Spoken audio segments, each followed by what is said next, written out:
بسم اللہ الرحمن الرحیم۔ السلام علیکم ورحمۃ اللہ وبرکاتہ۔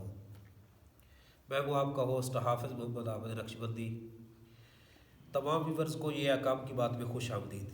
احباب ذی وقار، آج کسی بندے سے بھی آپ پوچھ لو، وہ کہے گا جی میں حق پر ہوں۔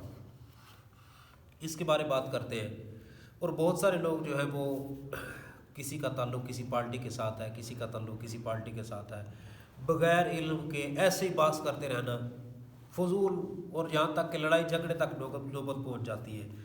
آئیے دیکھتے ہیں ہم ہمارے رہنما ہمارے پیارے آقا صلی اللہ تعالیٰ علیہ وسلم نے کیا ارشاد فرمایا۔ پہلی بات تو یہ کہ یہ حدیث مبارکہ ہے آپ کے اور میرے پیارے آقا صلی اللہ تعالیٰ وسلم کا فرمان علی شان ابو داؤد شریف میں، جامع ترمذی میں اور نسائی شریف میں، صحیح ستہ کی 3 کتابوں میں یہ حدیث پاک موجود ہے۔ آپ کے اور میرے پیارے آقا صلی اللہ تعالیٰ وسلم نے ارشاد فرمایا، افضل الجہاد من قال کلمۃ حق عند سلطان جائر۔ فرمایا بہترین جہاد اس شخص کا ہے جو جابر اور ظالم بادشاہ کے سامنے حق بات کہے۔ لیکن آج اس پرفتن دور میں ہم حق بات کرنے سے کتراتے ہیں۔ کس وجہ سے؟ اس لیے کہ ہمارے پاس وقت ہی نہیں حق کو سمجھنے کا۔ ہم دنیا میں اتنے مصروف ہیں، بغیر تصدیق کیے ہم کسی نہ کسی پارٹی کا ساتھ دے دیتے ہیں۔ اور پتہ ہے یہ مقولہ جو ہے، الناس علی دین ملوکہم، لوگ اپنے بادشاہوں کے دین پر ہوتے ہیں۔ حکمران گناہ کر کے یہود و نصارہ کا ساتھ دے کر مجرم ہیں، اور ان کو ماننے والے، ان کو سپورٹ کرنے والے بغیر جرم کیے صرف اور صرف حامی بھرتے ہیں کہ جی ہم ان کے ساتھ ہیں، اس وجہ سے وہ جو ہے ان کے دین پر ہو جاتے ہیں۔ اور ان کا مذہب کیا ہے؟ پاکستان میں موجودہ جو سیاسی پارٹیاں ہیں ان کے مذاہب آپ جانتے ہیں، نیٹ پہ بھی موجود ہیں ویڈیوز۔ پیچھے جو پارٹی گزری ہے، اس سے پہلے جس کی حکومت تھی، اس کا بیان نواز شریف کا موجود ہے نیٹ پر، کہ اس نے کہا جی ہندو بھگوان کہتے ہیں، ہم اللہ کہتے ہیں، نعوذ باللہ، نقل کفر نباشد، دونوں ایک ہیں، بس نام میں فرق ہے۔ اب دیکھیں اس کا دین کہاں تک ہے۔ اور پھر اس کے بعد اس نے کہا تھا قادیانی ہمارے بھائی ہیں، نعوذ باللہ، نقل کفر نباشد۔ تو اب اس کا دین کیا ہے؟ قادیانیوں کو بھائی کہہ رہا ہے، ہندوؤں کے خداؤں کو صحیح کہہ رہا ہے۔ اب اس کو ماننے والے اللہ رب العزت کو مانتے ہیں، قادیانیوں کو کافر مانتے ہیں، لیکن اس کی سپورٹ کرنے کی وجہ سے قیامت والے دن ان کا حشر جو ہے وہ ان کے ساتھ ہوگا۔ انہوں نے تو جرم کیا، لیکن عوام کا کیا جرم ہے؟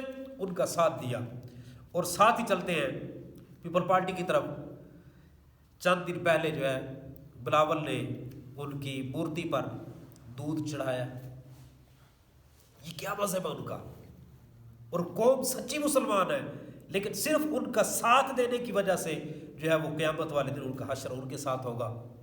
اور موجودہ جو ہے اس نے علماء کو بند کیا جیلوں میں، اور جو گستاخ رسول آسیہ ملعونہ تھی اسے رہا کروایا، اور بیان دیا کہ جی میرا پہلے کسی نعوذ باللہ نقل کفر نباشد، میں والد کا احترام کرتا تھا اس لیے اس کے ساتھ چلا جاتا تھا جمعہ پڑھنے کے لیے، وگرنہ میرا اللہ رب العزت پر کوئی یقین نہیں تھا۔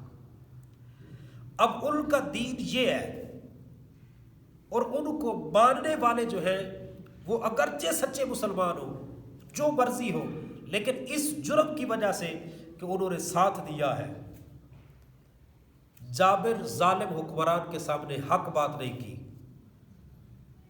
رشتہ داری کی وجہ سے یا برادری کی وجہ سے ساتھ دیا، تو ان کے ساتھ دینے کی وجہ سے الناس علی دین ملوکہم، کہ لوگ اپنے بادشاہوں، اپنے حکمرانوں، اپنے سرداروں کے دین پر ہوتے ہیں۔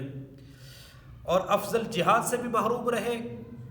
اس کی ذلت جو ہے دنیا میں دیکھنے کے لیے جو آئی وہ آپ کے سامنے ہے، مہنگائی کی صورت میں، کورونا کی صورت میں، اور جو آخرت میں عذاب ہے وہ اس کے علاوہ ہے۔ تو اب کرنا کیا ہے؟ اب کرنا یہ ہے کہ ہر بندہ بیدار ہو جائے، وہ کہے جی ہم مسلمان ہیں، اور مسلمان ہونے کے ناطے ہم دین کو تخت پر چاہتے ہیں کہ جو بھی حاکم ہو وہ دین والا ہو، شریعت مطہرہ کو سمجھنے والا ہو، تاکہ ہم اس کے پیچھے اگر چلیں تو ہماری دنیا بھی بہتر ہو اور آخرت بھی بہتر ہو۔